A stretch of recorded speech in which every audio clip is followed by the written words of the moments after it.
ఆ ఫిష్ పేరు ఏంటో తెలుసా? పిరాగి అంటారు.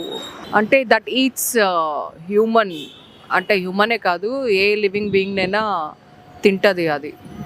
మైసూర్కి వచ్చి మైసూర్ మసాలా దోశ తింటున్నాము. ఈయన ఏమో సెట్ దోశ తింటున్నారు. హైదరాబాద్ అండ్ ఇక్కడ కర్ణాటక సెట్ దోశకి డిఫరెన్స్ ఏంటంటే ఇక్కడ వెజిటబుల్స్ గ్రేవీ ఇస్తారు సెట్ దోశతో తినడానికి. హైదరాబాద్లో అయితే ఇవ్వరు, ఓన్లీ చట్నీ ఇస్తారు.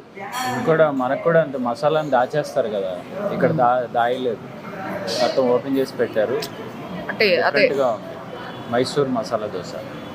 నా చిన్నప్పుడు ఎప్పుడో వచ్చాను మైసూర్కి, ఆ తర్వాత